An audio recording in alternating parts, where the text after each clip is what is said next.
இன்றைய வேளாண் தொழில்நுட்ப பகுதியில் இயற்கை இடுபொருட்களினால் சுற்றுப்புறச் சூழலுக்கு ஏற்படும் நன்மைகள் குறித்து திருவண்ணாமலை மாவட்டம் வாழவச்சனூர் வேளாண்மை கல்லூரி மற்றும் ஆராய்ச்சி நிலைய சுற்றுப்புறச் சூழல் அறிவியல் துறையின் இணை பேராசிரியர் முனைவர் ஏ. கிருஷ்ணவேணி அவர்கள் தரும் தகவல்கள்.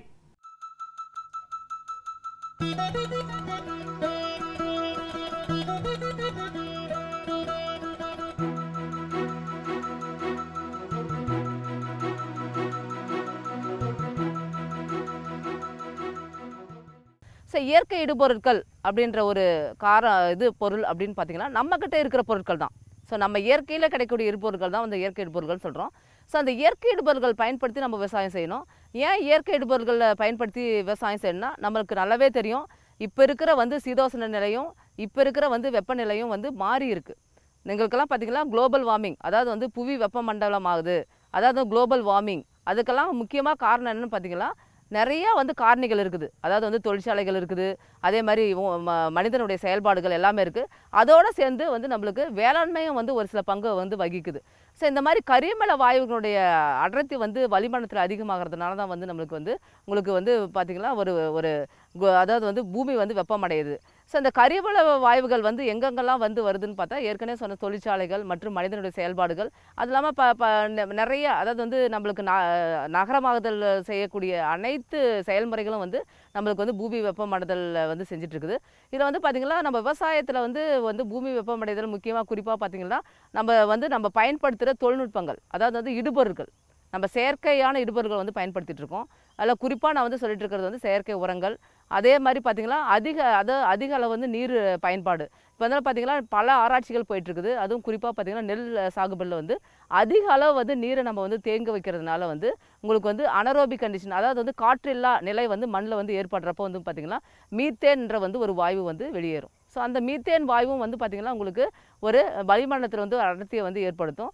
அதே மாதிரி நம்ம விவசாய பெருமக்கள் பயிர் கழிவுகளையும் அதே மாதிரி பல சரகுகளையும் எரிவிடுறதுனால கரிமல வாயு வளிமண்டலத்தில் போய் சேர்ந்து உங்களுக்கு பலவிதமான இன்னல்களை ஏற்படுத்தும். அது இல்லாமல் பார்த்திங்கன்னா அது காற்றை மாசுபடுத்துது. அதே மாதிரி நம்ம அதிக அளவு பார்த்திங்கன்னா நம்ம இயற்கையில் இல்லாமல் நிறைய செயற்கை உரங்கள் போடுறது. அதே மாதிரி நிலத்தை பார்த்திங்கன்னா நம்ம ஏற்கனவே சொல்லிட்டு இருக்கிறோம், நிலத்தை நம்ம அதனுடைய மேல் மண் ரொம்ப வளமான மண்.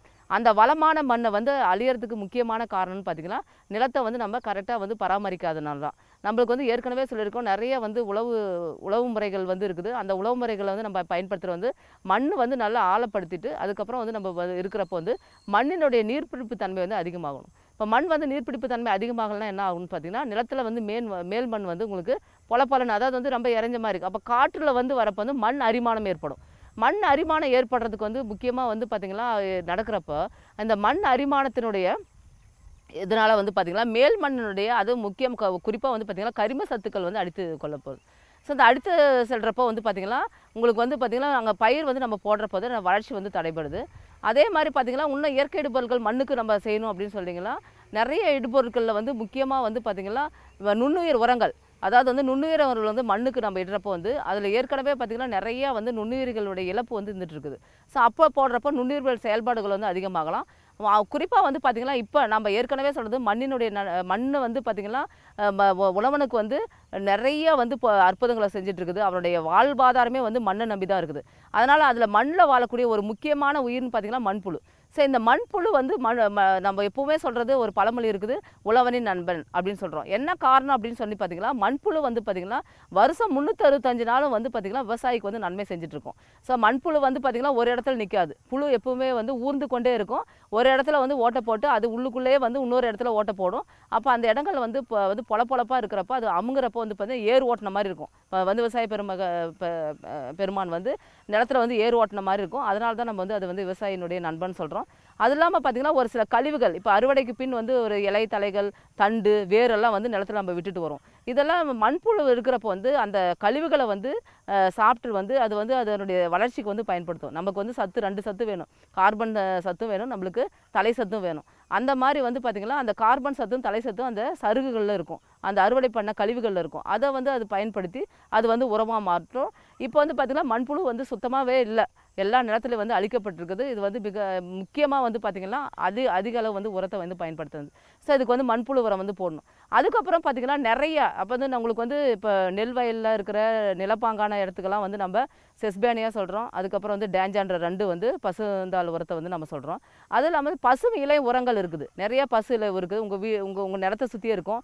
நீங்கள் ஆவாரம் பூ நிறைய கிராமங்களில் பார்க்குறோம். ஆவாரம் பூ, அந்த ஆவாரம் பூ வந்து நீங்கள் பயன்படுத்தலாம். அந்த ஆவாரம் பூடைய இலைகளை வந்து நீங்கள் போட்டு மக்க வச்சு அதையும் வந்து நீங்கள் பயன்படுத்தலாம். அதே மாதிரி பார்த்திங்கன்னா எருக்கு செடியோடைய இலைகள் அதை அப்படியே வெட்டி வந்து நம்ம போடுறப்ப செய்யலாம்.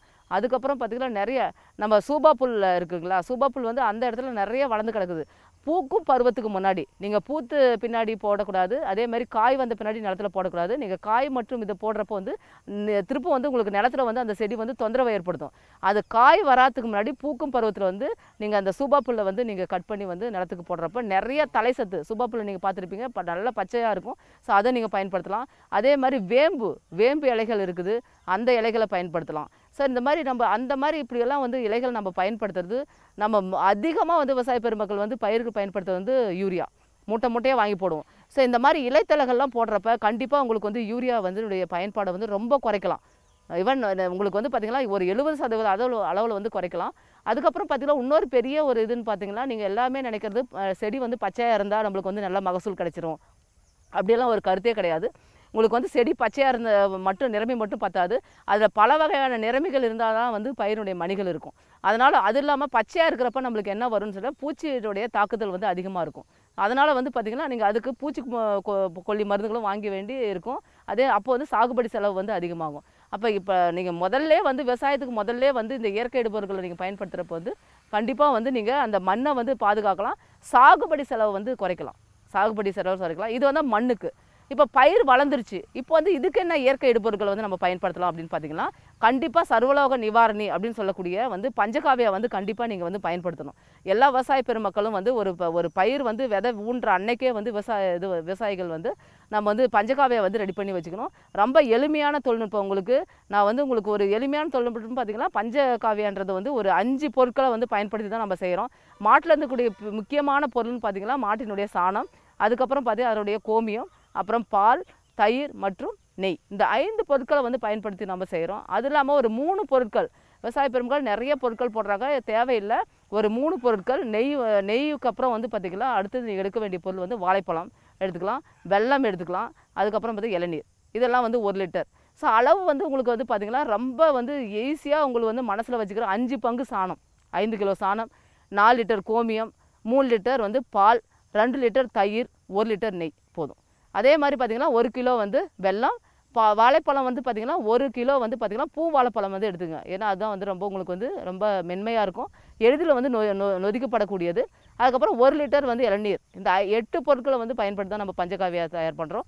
இந்த பஞ்சகாவியா வந்து முதல் நாள் வந்து சாணத்தையும் நெய்யும் நல்லா கரைச்சிட்டு நல்லா வச்சுக்கணும். அவங்களுக்கு வந்து அது கரைக்கிறப்ப பார்த்திங்கன்னா நல்லா உங்களுக்கு ஒரு அல்வா மாதிரி நல்லா நல்லா மினுமினுப்பான ஒரு, ஏன்னா நெய் கலக்கிறோம் இல்லையா, ஸோ அப்போ வந்து பார்த்திங்கன்னா நல்லாயிருக்கும். அதுக்கப்புறம் 3 நாள் கழித்து பார்த்திங்கன்னா இந்த கோமியம், பால் மற்றும் தயிரை வந்து கலந்துட்டு மற்ற மாடல்லாத 3 பொருட்கள் இருக்கு இல்லையா, 1 கிலோ வெல்லம், 1 கிலோ வந்து வாழைப்பழம், 1 கிலோ வந்து 1 லிட்டர் வந்து இளநீர், இதை வந்து நம்ம சேர்த்து வந்து நம்ம இந்த 8 பொருட்களை வந்து கரைச்சிட்டு நல்லா வந்து ஒரு நல்லா வந்து நீங்கள் பயன்படுத்தக்கூடிய வந்து அந்த ஊடகம், அதாவது வந்து அந்த சாமானை வந்து பார்த்திங்கன்னா உங்களுக்கு நீங்கள் வந்து முடிஞ்சால் வந்து மண்பானை எடுக்கலாம், அப்படி இல்லைன்னா வந்து நிறைய பேரல் இருக்குது, அது வந்து 30 லிட்டர் அளவு இருக்கிற பேரல் வந்து எடுத்துக்கணும்.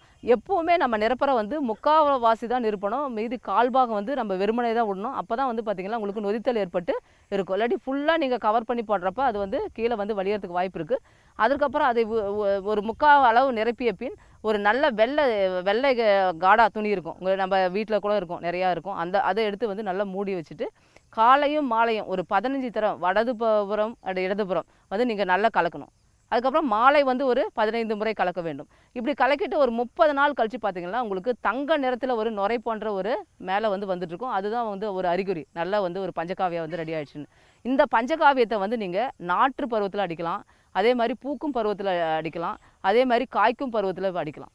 இப்படிலாம் அடிக்கிறப்ப செடிக்கு வந்து நேராக வந்து ஊட்டச்சத்தம் கிடைக்கும். எப்படி நம்ம ட்ரிப்ஸ் போடுறோம் அந்த மாதிரி வந்து நேராக ஊட்டச்சத்து கிடைக்கிறப்ப ஏதாவது குறைபாடுகள் இருந்தால் கூட வந்து பயிர் வந்து சீரடைஞ்சு வந்து நல்ல மகசூலை வந்து கொடுக்கும். அதுக்கப்புறம் நீங்கள் செய்ய வேண்டியது முக்கியமாக பார்த்திங்கன்னா பூச்சி இருக்குது, நோய் வந்து தாக்கல் தான் அதிகமாக இருக்குது அப்படின்னு சொன்னால் பூச்சியை வந்து கட்டுப்படுத்துறதுக்கு வந்து பார்த்திங்கன்னா நம்ம வந்து அதாவது வந்து உங்களுக்கு வந்து வேப்பம் சார்ந்த வந்து பொருட்களை வந்து பயன்படுத்தலாம். வேப்பங்கொட்டை சாறு பயன்படுத்தலாம், வேப்ப இலை கரைசல் பயன்படுத்தலாம், வேப்ப எண்ணெய் வந்து பயன்படுத்தலாம். இந்த மாதிரியெல்லாம் நீங்கள் பயன்படுத்துகிறப்போ வந்து பூச்சிகளை வந்து கட்டுப்படுத்தலாம்.